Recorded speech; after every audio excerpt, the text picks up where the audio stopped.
Constitutionalism, accountability, and rule of law are too numerous to mention. He continues to fight against inequality, corruption, oppression in South Africa. His loud voice of reason continues to echo across the continent. He continually agitates for South Africans to see Africans as their brothers and not their enemies. He is a powerful voice, not only in South Africa, but on the continent and globally. Julius Malema is our keynote speaker for the annual conference, and he brings his wealth of experience as a resistance and a movement leader in South Africa. He was the former president of the ANC Youth League, and he is the current president of the Economic Freedom Fighters in South Africa, a movement and a political party that resists oppression and corruption and continues to challenge unconstitutionalism in South Africa. His sacrifices in South Africa and the continent has come at great cost of arrest, persecution, and intimidation. But Julius Malema continues to stand tall. Join me as I welcome this true son of Africa, this Pan-Africanist, and a man for all seasons, Julius Malema.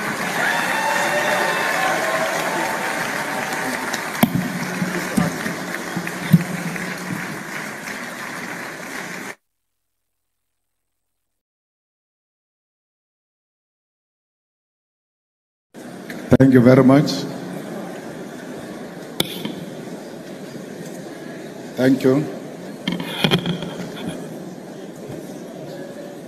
Let me take this opportunity to greet the governor of Enugu, to greet the Sultan of Sokoto. Let me greet the president of Nigerian Bar Association. We are here because of your capable leadership, and we are happy that we are home here in Nigeria. The leadership collective of the Nigerian Bar Association, who have honored me with an invitation to this esteemed occasion, I greet you all. I further greet all members of the Nigerian Bar Association who are present here today, representing the legal fraternity of this great country, which remains a friend and ally of South Africa and her people. I'm humbled that you saw it fit to invite me to give an address to annual general conference, and by extension that you saw it necessary to invite the EFF to give this keynote address. I imagine it was not an easy for a group of members of the law profession to reach consensus on who will address them, because your profession by nature is one of robust debate and contestation. So I understand here today. I stand here today proud because I know I'm a product of a robust debate and agreement by people who find it difficult to agree amongst themselves. Comrades and friends, the link between the legal profession and the cause for liberation cannot be separated. Because just like us, you are instruments of justice. While we wage our battle for freedom in the picket lines, through activism, protest, and participation in governance, it is you, the members of the legal profession, who interpret the laws we make, who practice the justice we seek to achieve, and who fight tirelessly for those who cannot defend themselves in the courts of law. It is a profession characterized by sacrifice, intellect, and a commitment to interpretation of the past in order to achieve justice, fairness, and victory in the present and future. For the activists, we have a history and dialectical materialism to guide us into leading society towards a better tomorrow. And for the legal profession, you have indigenous law, common law, case law, the Constitution and statutes, an objective reality to achieve not only personal victory, but to establish collectively laws that will govern others for decades to come. Our duty, however, and primary responsibility is not to maintain laws simply because they exist as they are today. Our duty is not to be instruments of injustice and neocolonialism.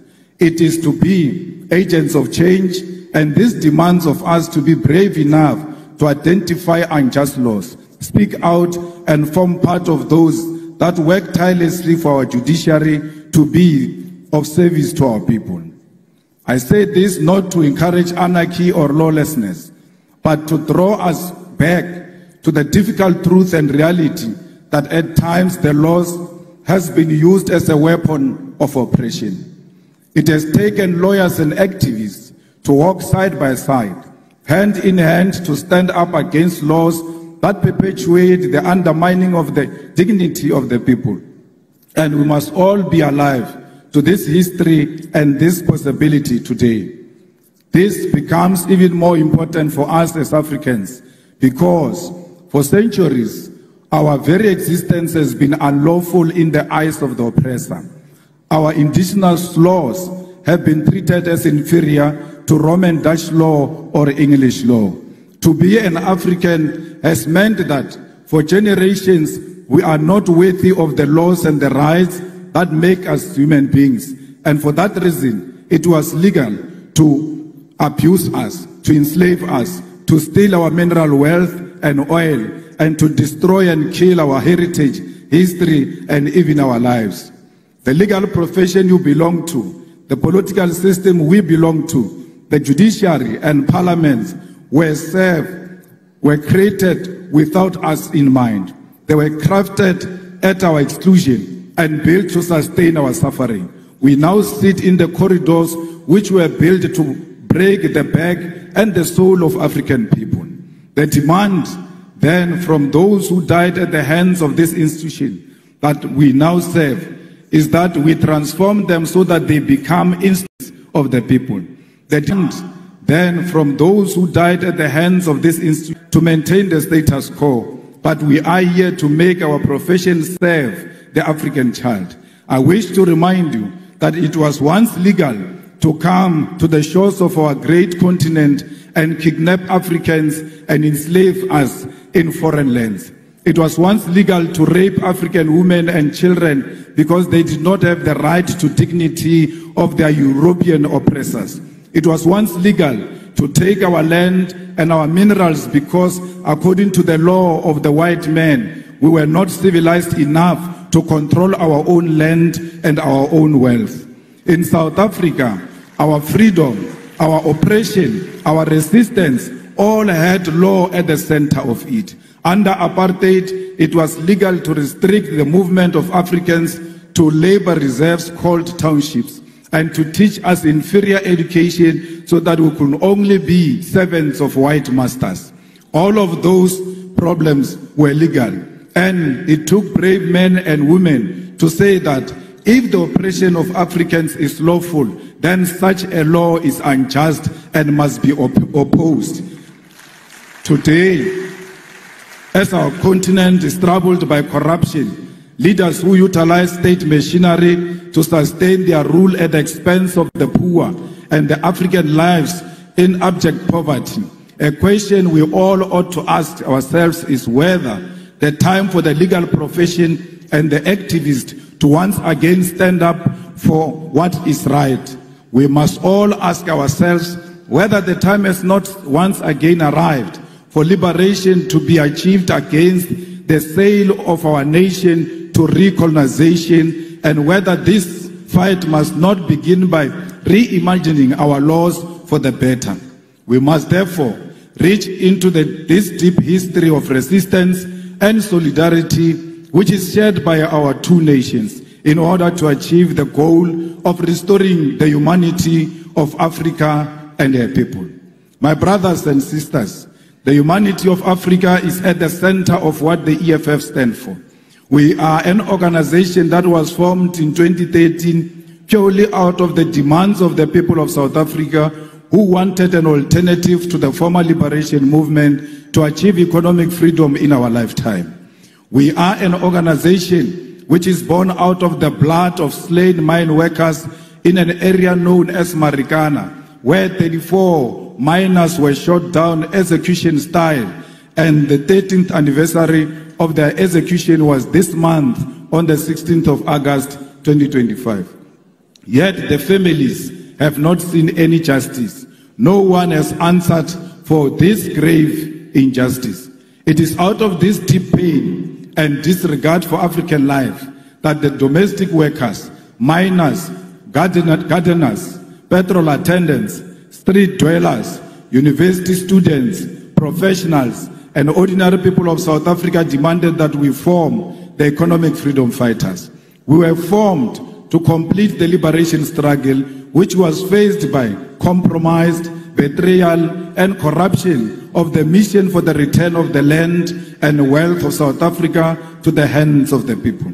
As a result, we base our struggle on these lived realities, and we are guided by a scientific ideological outlook of Marxism, Leninism, and the teachings of Frantz Fanon. Fanon, in the context of Africa, becomes most important as we face with a continent that is becoming more and more dependent on the former colonial master, and our liberation movement abandoned the struggle which led to the formation in favor of life of opulence while the people suffer. We are Marxist because we believe in the inherent need of an alternative economic system to capitalism, and we use the science of dialectics to wage our struggle for liberation. We are Leninist because we believe in the need for a vanguard party of the people to lead the struggle, one which believes in internal democracy and the waging of struggle in parliament, the judiciary, and at the grassroots level. We are anti-capitalist, anti-imperialist, anti-racist, anti-sexist organization which believes in democracy and socialism as a means of uplifting ordinary masses of our people. At the foundation of the EFF are what we refer to as the 7 non-negotiable cardinal pillars, which are expropriation of South Africa's land without compensation for equal redistribution in use, nationalization of mines, banks, and other strategic sectors of the economy without compensation, building state and government capacity, which will lead to abolishment of tenders, free decolonized education, healthcare, houses, and sanitation, massive protected industrial development to create millions of sustainable jobs, including introduction of minimum wages in order to close the wage gap between the rich and the poor, massive development of African economy, and advocating for a move from reconciliation to justice in the entire continent. Open, accountable, corrupt-free government, and society without fear of victimization by state agencies. These are briefly the guiding principles which make us, as the EFF, a revolutionary movement. Compatriots, the need to do away with injustice of the past demand that we create laws for the future, because independence does not automatically mean that infrastructure of our legal system itself becomes independent. Our duty as lawmakers, as practitioners post-independence, demands of us to scrutinize existing laws and where necessary make amendments or even introduce new laws to liberate our people from the parasitic oppression that they are exposed to. The EFF, which has been in Parliament of South Africa since 2014, is engaged in this practice, and we have been able to implement our vision, mission, and identity into our approach to governance and lawmaking. A few examples of how we have interpreted what needs to change at the level of governance and legislation in South Africa to enhance the cause for liberation is the introductions of the bills that we have put before Parliament. The nationalization of the Reserve Bank Bill, which seeks to place full control of South Africa's Reserve Bank, particularly monetary policy, in the hands of the state. Further to this bill introduced by the EFF in Parliament seeks to broaden the mandate of the Reserve Bank in South Africa, which currently has private shareholding, towards alleviating unemployment and curbing economic stagnation, which is due to the Reserve Bank conservative and financial sector-orientated policy outlook. The Public Finance Management Amendment Bill will in South Africa deal with a problem facing the whole continent, and that is the unregulated borrowing of the money by our government from the World Bank and the International Monetary Fund. This bill, which we have introduced as the EFF, will require that National Treasury in South Africa first seek approval from Parliament to source foreign loans and establish transparency regarding such loans and their conditionalities. The debt trap of Africa to our foreign colonizers must be stopped, and that begins by regulating these loans that our leaders commit future generations to, because they will not be there when the colonizers come to collect.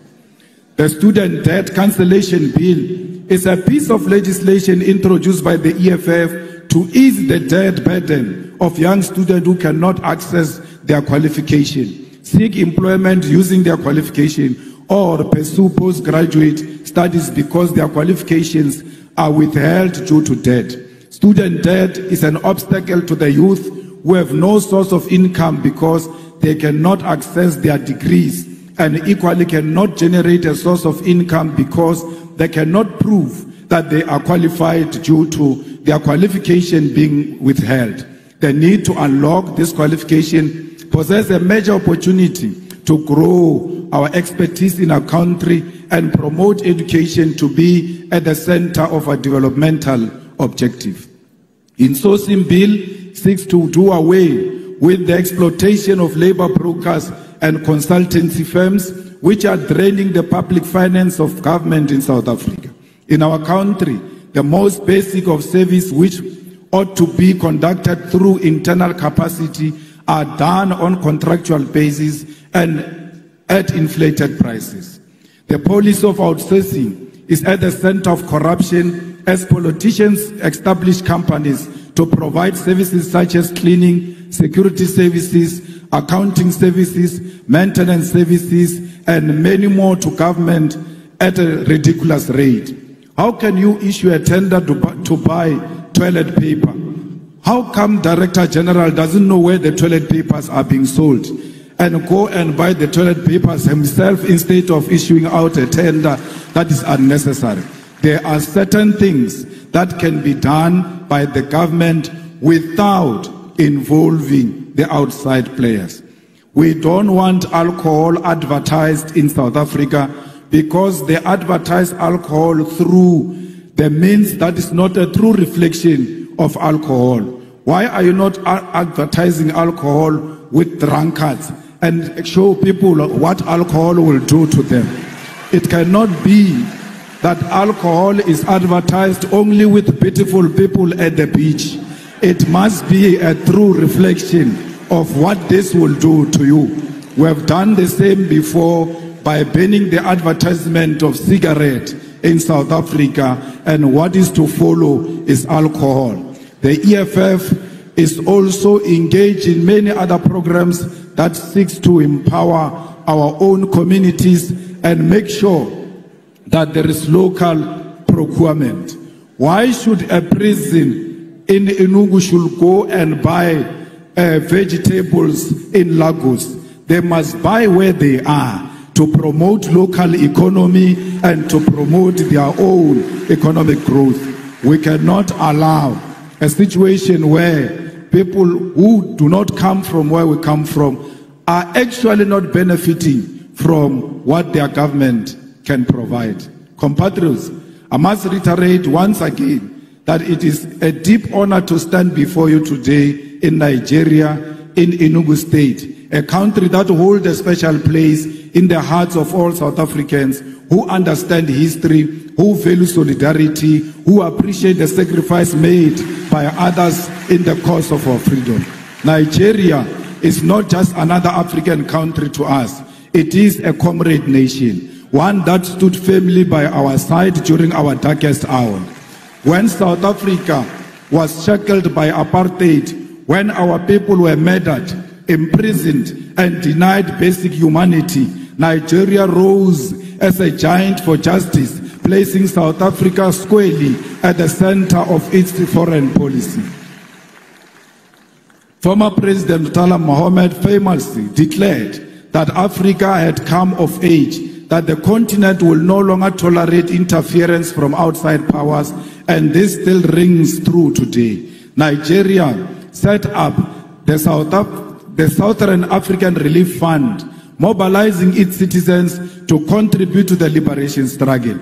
Even as it faced its own challenges at home, these initiatives raised millions of dollars to support the liberation of South Africa. People paid directly from their salaries to contribute to the liberation of the people of South Africa. Nigerian students sacrificed a portion of their income through the Mandela Tax, which supported an educational training program for black South Africans, and successive Nigerian governments never stopped in their material and moral support for South Africa's liberation. In fact, Nigerian government boycotted the 1976 Olympic Games and the 1979 Commonwealth Games in protest and in opposition to apartheid government. We cannot forget all those who stood by us during difficult times. Nor can we forget that when Nelson Mandela was released from prison in 1990, one of his earliest international visits was to Lagos and Abuja to personally thank the Nigerian people. This gesture are foundation of a bond sealed in blood and sacrifice. However, this history must not remain in the past. This bond between South Africa and Nigeria must be carried forward into the present, not just in political sentiment, but in concrete economic collaboration. Both our nations stand as giants of the continent. South Africa, with its industrial base, mining capacity, and advanced financial system. Nigeria, with its vast population, vibrant entrepreneurial spirit, oil and gas resources, and cultural dynamism that has captured the imagination of the world. Together, we hold the keys to Africa's industrialization and economic independence. Consider what lies beneath our soils.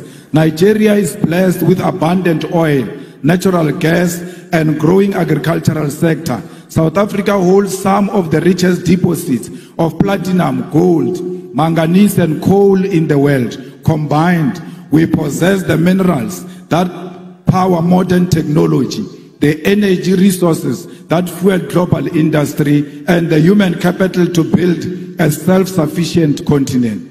Yet, both our nation remains trapped in neo-colonial arrangements where our raw materials are extracted cheaply and exported to Europe, America, and Asia, only to be sold back to us at crazy prices as finished goods. This is a cycle of dependency we must break. The path forward is clear. Nigeria and South Africa must industrialize together, build factories together, and process our resources on African soil. Imagine a joint program where South African mining expertise is combined with Nigerian oil wealth to create African-owned energy and resources conglomerate, one that refines, processes, and manufactures for Africa and the world.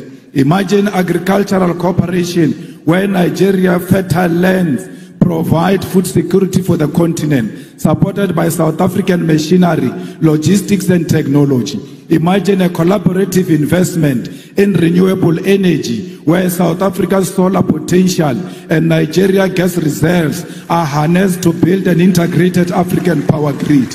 Already, we have glimpses of what is possible. South African companies such as MTN, Spar, Shoprite, and MultiChoice have made significant inroads in Nigeria, creating jobs and bringing services. Nigerian businesses, investors, and cultural industries have equally expanded to South Africa. Nigerian music, filmmakers, writers influence South African culture, just as South African universities and industries provide platforms for Nigerian talent.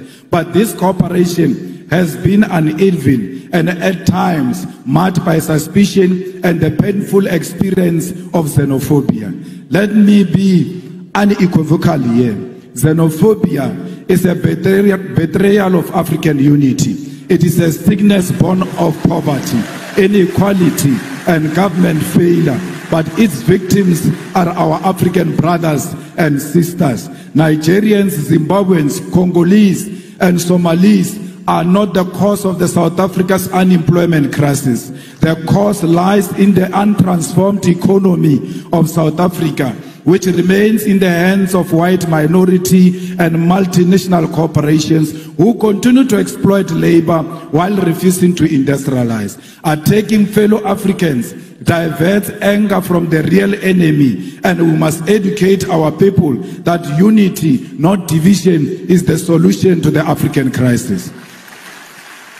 If we want to end one-way migration, where Nigerians are forced to leave home in search of opportunity in South Africa, we must integrate our economies. Young Nigerian engineers should be able to work in Johannesburg, Gaborone, Windhoek, Harare, Cairo, and Accra, not as foreigners, but as Africans contributing to Africa.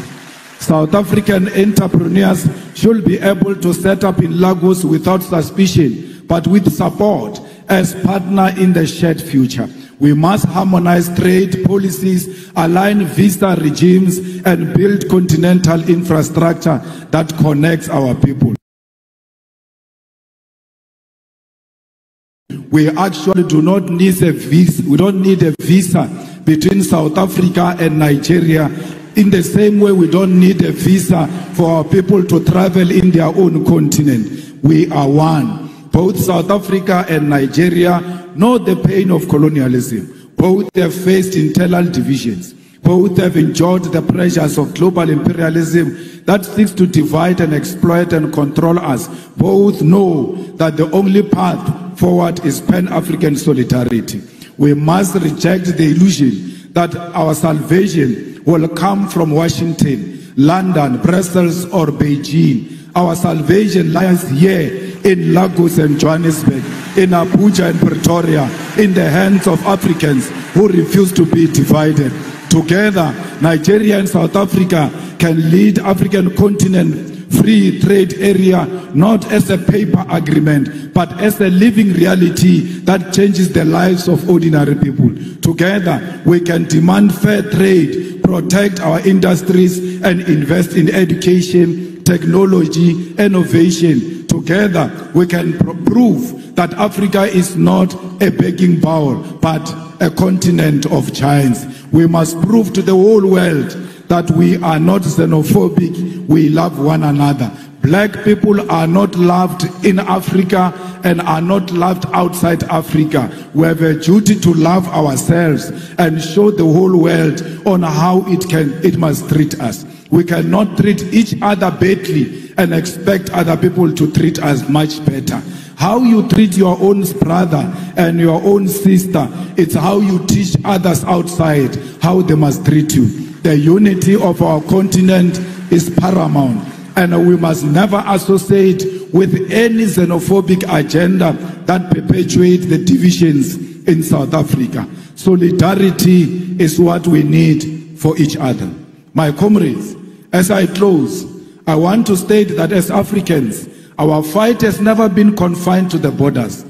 From the very beginning, the struggle of South Africa against apartheid, we knew that suffering of one oppressed people anywhere in the world is the suffering of all oppressed people everywhere.